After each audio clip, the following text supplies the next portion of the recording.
Hello and welcome. And I suddenly thought, wouldn't it be nice to have a Christmas party on our last session before we break up for the holidays?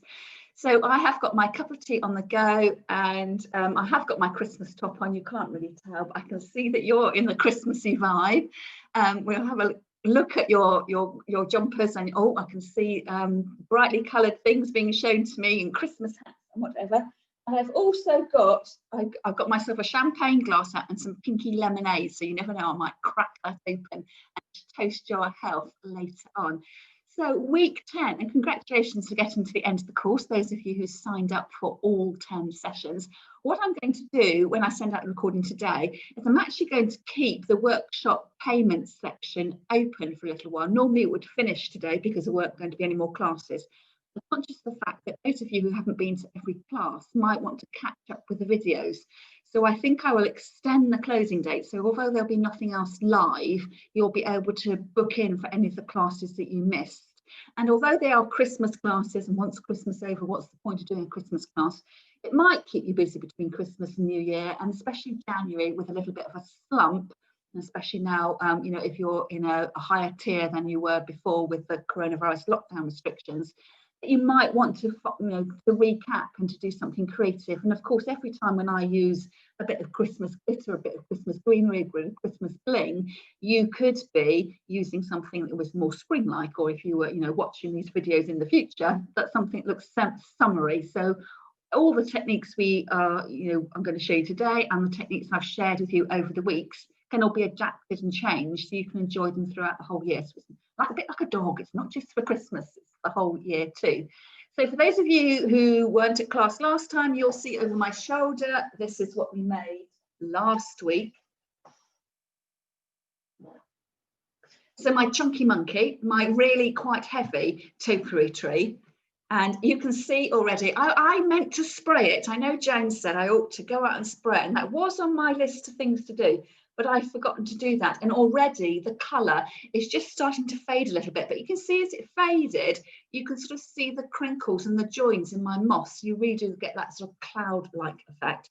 So that's looking really good. I will say it by way of an update, with my terracotta pot and the moss being damp, there was for a few days a bit of a tide mark as the terracotta soaked up the moisture from the moss. So even though it feels like it's all watertight because I lined it with plastic, I do always put my terracotta onto a coaster or something like that just to protect my worktop. But now that's all dried out, that's not going to be a problem. So that was that one. And if you didn't see it, that was one I made after class when I had my own Zoom meeting with my NAFAS Flower Club. But I used exactly the same technique with binding my moss on. I just didn't pin the decorative moss on afterwards. So the moss I used, the flat moss, looked quite pretty, and I quite like this one actually. Number one, is quite lightweight, and number two, because it's a bit narrower, it fits really nicely on the end of my mantelpiece. So it just goes to show that you can have one idea and then adapt it and change it. So of course, I've got nothing to show you for what we're going to do next week, but I will be spending my Christmas holidays thinking about how we could get together in the new year. So if you have any ideas, I know that some of you in the group in class have already suggested things that you'd like to cover. So I will be having in my moments, so I've got nothing better to do, I should be thinking of you and planning and scheming to see what we can do in the new year to get going. But on with the show. So today is about making an evergreen table centerpiece. So this might be something you want to have on your Christmas table, or like me, perhaps something you want to have on a coffee table, which you can move as and when you want to. The problem with having greenery or a fresh flower arrangement, if you've got flowers on your table, on your Christmas table, is that there's never enough room for the food. So it all looks beautiful until you come and dish up and you've got all sorts of serving containers. So I tend actually to sort of dress up my table. I really love setting my Christmas table. And I'll probably do that on Christmas Eve, and I probably will have my arrangement on there. But come sitting down to eat the big family meal, I normally take my arrangement off and just have all the lovely crockery and, you know, all those extra knives and forks and glasses you need at that time of the year, and vegetables and serving dishes, not just served straight from the pan. So I want something that is going to be readily movable, and I'm probably going to keep my evergreen centrepiece actually on my coffee table, and I still want it to be movable because our coffee table is quite low and my husband likes to put his feet up on it when he watches TV of an evening, so we don't have a poof or a footstool. He wallops his great big size 9s onto the table and then he asks, can I just move your arrangement along a bit? So I want something that's going to be portable, hence why I'm suggesting that you make your arrangement in a dish or a tray or something that can be moved, especially because I'm not going to be using flower foam, so it's entirely up to you whether you make your arrangement using flower foam. But because I'm trying to be, you know, a bit more environmentally friendly and aware, I'm not going to use flower foam. I'm just going to rely on the longevity, the qualities of my evergreen greenery, that they will stay and hold and look beautiful throughout the festive season. Hence why I'm making my arrangement today. So I'm filming on the 22nd of December, so we're, you know, as close as we can be to Christmas Eve and Christmas Day. It's a bit like when you have a fresh tree in your house. The tree will look lovely and the greenery on your table centerpiece will look lovely until you start to fiddle and mess with it. So you know what it looks like, your tree looks absolutely perfect, and then 6th of January when you take it down, you then start to shatter pine needles right the way through the house. It'll be the same with this arrangement.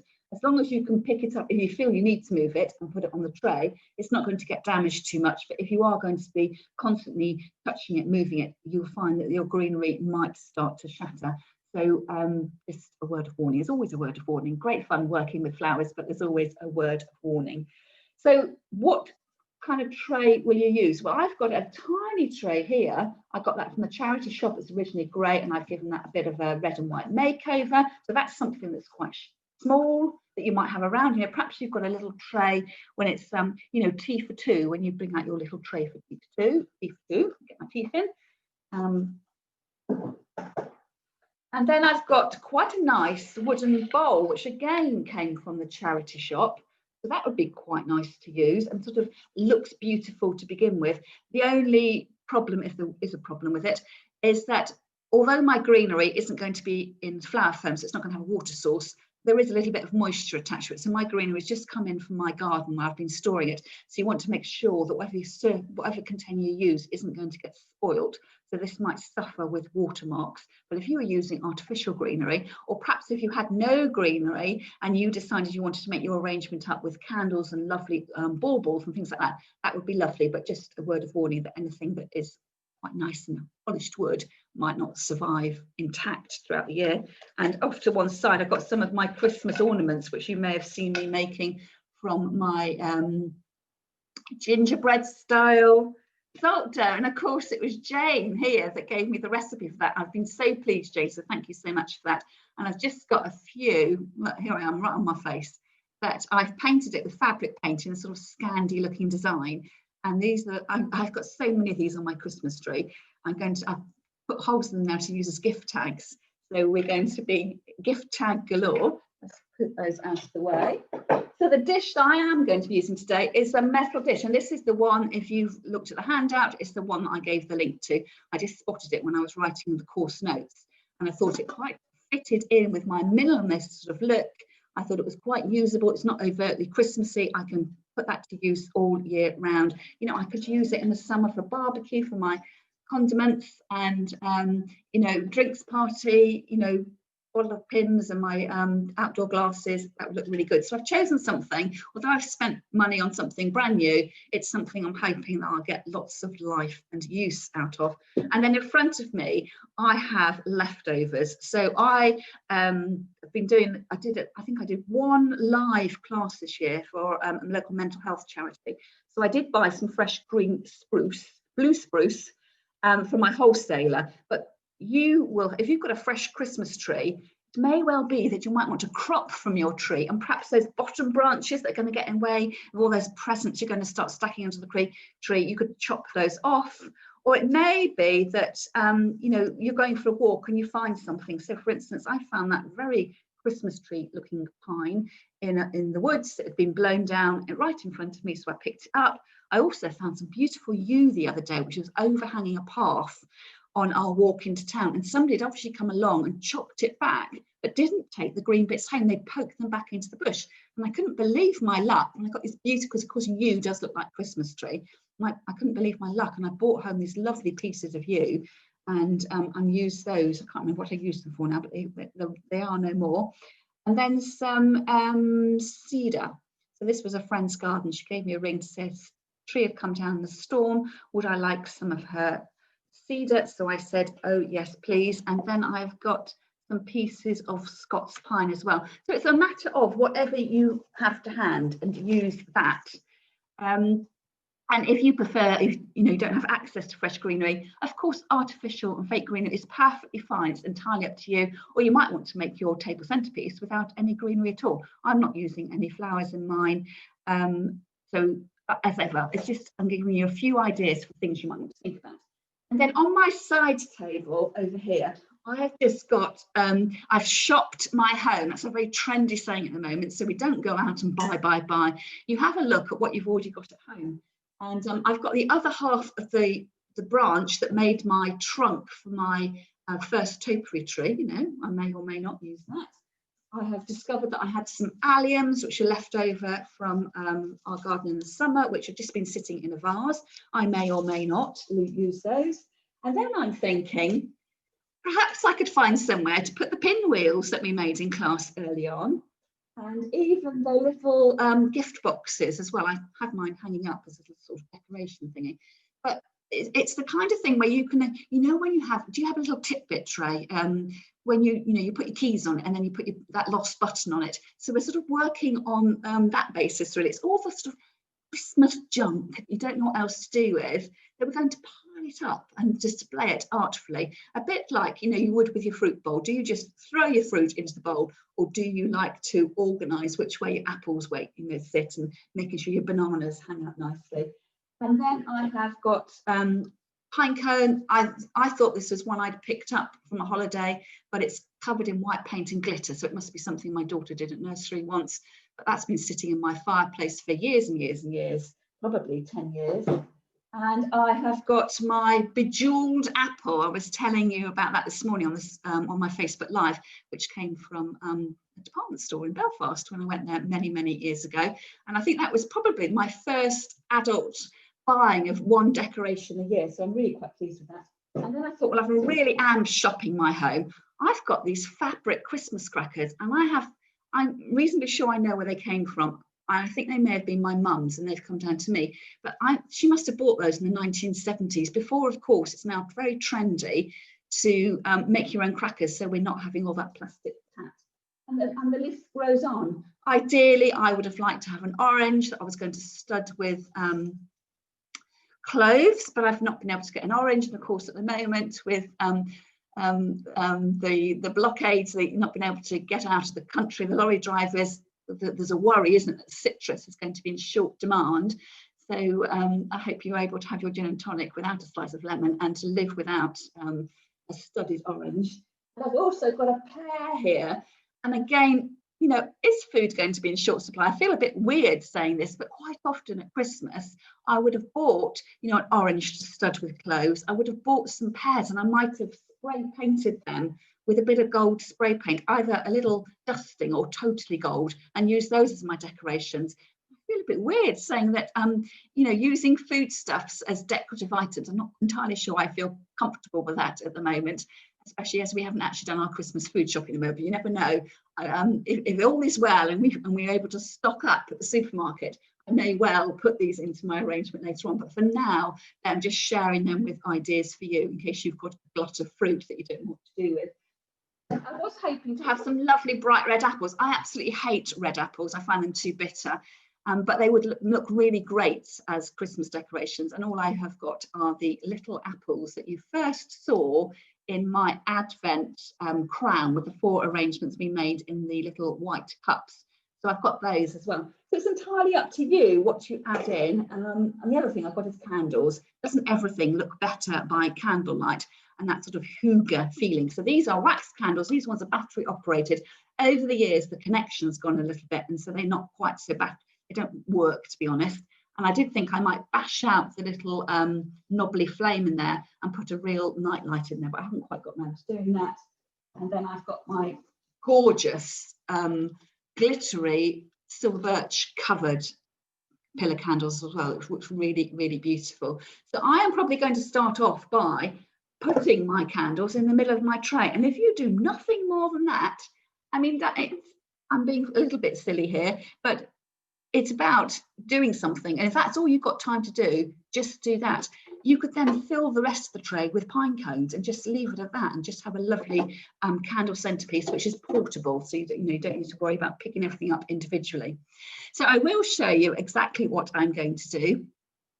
Oh, Joan's saying she made loads of gift boxes for her granddaughter. Oh, that's fantastic. I love hearing these little stories about how you are using the ideas that we've got up to. So it's probably going to be easiest, I think. We'll try it out to see whether it's easier for you to watch what I'm doing here as we are now, or whether to bring in my overhead camera. So if you decide you want to use candles, I would say put your candles first in, because you need to make sure that they are sitting firmly. So as ever, if you're lighting your candles, it's all about being candle safe. And if you were to put your greenery in first of all and then balance your candles on top, they're going to wobble a little bit and not be stable. So I would say if you're using candles, get them in first of all. And whether you want one candle or you want a few, I quite like it when they're varied in height a little bit, just so you get a bit of variation. If you had two candles at the same height, you might want to think about lifting one of them. So I made this little stack of books at the weekend, paperback books, where I've ripped the cover off and just put some lettering on the side and bundle them up like a present. You could always, if you wanted to give a candle a lift, use a prop or something to lift them up at the top if you have got two candles that are the same height. I think probably for now, my candles will be fine, just flat on the table. I'm then going to take my secateurs and look at what greenery I've got and what I could use. So as I was showing you the greenery to begin with, everything was quite large. That piece of blue spruce was, how long was it? It was probably from my fingertips way past my elbow, whereas this piece of blue, this piece of Christmas pine, is only, hand-sized piece. So although, you always think about gathering things from the garden and, going out for a walk, the bits, your materials don't need to be particularly big. What I'm going to do here is cut off that stubby stem here and just add that in. And at the moment, it looks like nothing. It just looks like a bit of green there. I am going to try and keep all my greenery confined in my tray. But if you think actually I've got quite a long dining room table and you would like to make more of an impact, well, what you could do is, if I reach across on my pine over here, let's cut a big piece of pine. This looks nice here. That's a little bit bigger, so that's bigger than my hand. You could exaggerate the length of your container, so you could have it spilling out over the edge. So that's a decision for you to make, whether you want to do that. I am recording, Sue. I have definitely got a record button. You made me jump then. So according to my system, thank you for the reminder that I believe I am recording. We'll have to wait and see. Do you remember, yeah, that one way back when I got it all wrong and I had to do another video afterwards? Fingers crossed it's all going fine. So whether you keep everything inside the container or perhaps just a little lift off, or whether you want to exaggeratedly have it spilling out across your table. So I would say for here, because I'm keeping everything within the confines of my tray, I might go over a little bit. I can work on my kitchen table and then move it to its final resting place. But if you want to make a more exaggerated arrangement with lots of lovely trailing greenery out at the sides, you will need to probably make it in situ. So you're going to have to make a right mess of your dining room floor as you start cutting the fresh greenery. So I think, actually, looking at the two greens, I prefer my Florist Sport blue spruce, so I'm going to use that. So I'm going to cut that down into a more manageable size and start off firing them round. So do you remember when we've done the door wreaths before? We had the tips here and then the stubby bits, and then we laid the next bit over that nice, and you sort of go around in the same direction. And that's what I'm going to do here. So I can use all these small bits if I want to, but I think they're just a bit too fiddly. I want to get some immediate coverage So I'm going to come in with my big bits of green. I've got nothing else to use these for, so I'm going to use them now. And I'm placing them around the edges. Now, it may be that you think things are a bit congested, you might want to move them around a little bit. I'm just getting a basic covering of green all the way around. And in fact, it will end up looking like one of those pine wreaths that you see in the florist shop that are ready for you to buy and take home.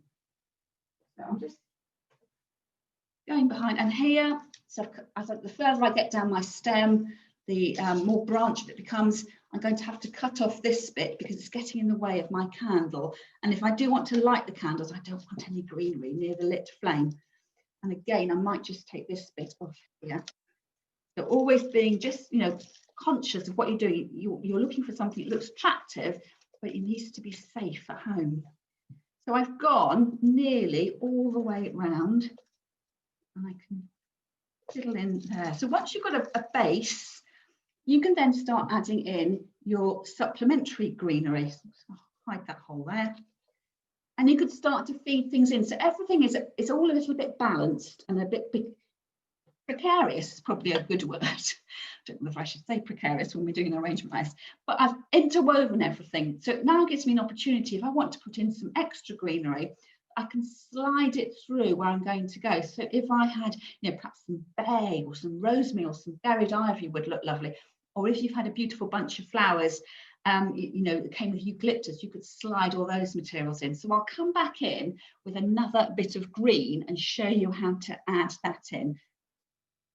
I'm just going to move these bits over here and come back with my blue spruce, I think. So this is just a beautiful bit of blue spruce, and in fact it would look lovely just lying against the length of a table. So I'm cutting off quite long pieces. And I can always cut them a bit shorter, but just sort of making it a bit more manageable to begin with. And then as I come back in, now I've got green on green here. There isn't a big textural difference either, apart from the short and bushy and the long fronds on the pine. I have got my spray paint to my side though, so when I finish my arrangement, and you can see all I'm doing here is sliding the pieces in and under, threading them through, but they're locking in place. See this one here? It's sort of standing up a little bit, and it can do that because it's being held in place by the other bits of pine underneath. So that becomes sort of almost as if you were doing, making a grid or using chicken wire, and I'm sort of arranging through the holes that I've created like that. But if I think it does need more definition, I could always go over it with my, a gold spray paint as it's Christmas, or I could go with a bit of white spray paint and pretend it's snow. Entirely up to you what you want to do. And then, as I say, I've got lots of other greens. Do I need them? Is it worth adding them in? We'll have to decide. So I'm not going to use the Christmas tree one because that's too similar to the blue spruce. So I'm going to discard that. But do I want to put in any of the Scots pine? So I might do that. And here it's got quite long stems. So I might keep some of that length in the stem because that enables me to wiggle it in a little bit and just have it poking out. So it sort of stands up, little tufty bits standing up. This bit I'm not going to use, it's too chunky. So I'll stick with my smaller pieces. Look at that, it looks so delicate. And slide those in like that. And then I do love silver birch, and I have got some silver birch branches. And because I've got my birch on my candles, perhaps that might be something nice to add in. And I've chosen it, it's nice and pliable still, it's been out in the garden, and perhaps I could wind some of that through the arrangement as well. And again, this looks beautiful spray painted, you sometimes see it in the supermarket. All times of year, it'll be solidly sprayed gold this time of year, gold or silver. In the springtime, I've seen it in pinks and yellows, but it's absolutely, it must be one of my favourite materials to work with, I think, silver birch. And I always collect it. We've said it before, every time there's a bit of a storm, whether it's the rain or the wind, and then go and have a walk where you know your silver birch trees are in your neighbourhood, and you can pick it up and collect it. I tie it together in an elastic band to keep it under control, and then it keeps for ages. Obviously, over time, it does get a little bit more brittle. So wending that way through. So this would be a good thing again, because mine's quite small. If I'd made it on my kit patio table, I could have got my spray paints out straight away, but I can't do that in my kitchen. So there we go. So again, at any stage, you can decide your finish. So I could have finished just with my candles and had them on a tray, or filled the tray up with pine cones, you know, at any stage. So don't feel it's got to be an absolutely complete arrangement straight off. It can adapt and change. And this is what I like as well, because, you know, say you're putting up your Christmas arrangements. I've got a little pomegranate here, which you tied a tie on that to make it hang from the Christmas tree. If I take that off, I could nestle that down in to my little arrangement here. The little bejeweled bits coming in, hiding that in, and then I'm loath to take that tie off, that bit of gold there. So nestle that down like that, the two together. I think perhaps my lovely pine cone might be a bit too big, but perhaps a smaller pine cone. I might adjust that later on. A smaller pine cone might sit, but I'll leave it there just for the moment. I think probably it's a little bit too big. And you can imagine that, you know, with a bit of gold on the pear would look lovely. I'm not going to put that in there.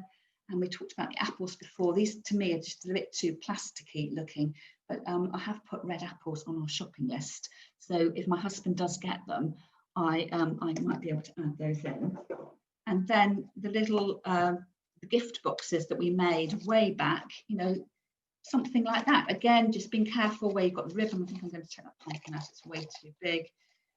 But something like that as well. And the joy of this is the card that I made the gift box out of is very similar. It does look like Christmas pine. So it's sort of speaking to each other. And perhaps actually that little pine cone is a much better scale. So I think I will get rid of my big pine cone. It's not going to work at all. And, you know, you could go crazy like this, of course, being conscious of the fact that the pinwheel and the flame aren't going to work together. But perhaps you like the pinwheels and you want to, instead of using a whole page of the book to make it, you might decide you want to use a smaller page of the book, in which case it could get nestled in. And one thing I do quite often add to my arrangement is a box of matches, so you always know where your matches are. So I would have that snuggled down in a corner there. And quite often, especially after Christmas, if someone's given me a present with beautiful wrappings on it, and I'll save the ribbon, and because I don't know what to do with it, pending putting things away, I might bundle it up neatly and then nestle that in as well. So it does become a real sort of collection pot area. And you could imagine if I had, you know, imagine this is an orange, and with my little cloves here. This is beautiful. It's a lovely job to do. It's not a quick job, and it does take up loads and loads of cloves. So I would, if you are going to do this, I would use a spaced out design. I think if you get total coverage, it must take hours and hours to do, and you must need all the cloves in the world to do it. But this isn't wasted because I am going to be making, it'll sit in my tray for now. But I've decided this year I'm going to make some spiced, well, not apple cider because I can't drink alcohol. I'm going to make some spiced apple juice, and it needs an orange with cloves in it. So I'm going to make it decoratively here today, and then it will go into my cook pot later. But on that subject, I should just, again, health and safety. You shouldn't be eating your flower arrangements, but I'm an adult, so I know what I'm doing. So that would be how you'd make it. And sometimes you can put, people put red ribbons around it. Again, you're evoking all the scents as well. So not only is it the memory of where I bought all these decorations, it's the scent as well, the cloves and the orange, the smell of the pine as I'm working with it in my fingers as well. Now that's very orange. So do I think about putting it far away from that orange, or perhaps I'll put it there, sort of cluster down. So you can be fiddling around, and because nothing is in the flower foam, you're not committed to anything either, that you can move everything round about and just keep onwards and going. I think probably my stick is too big.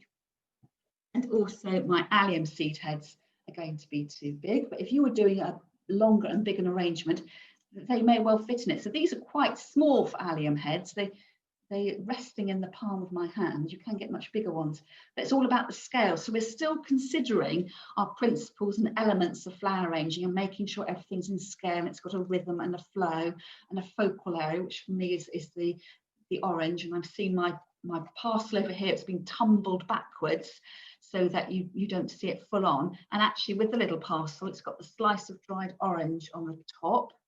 So that sort of talks to the orangey elements over here. And you start to build up a beautiful little story. Then the last thing I would probably do is to, not only have I got my candles in here with my candlelight, which on the whole, I don't always light. Even though I've got matches, I do like my new candle lighter.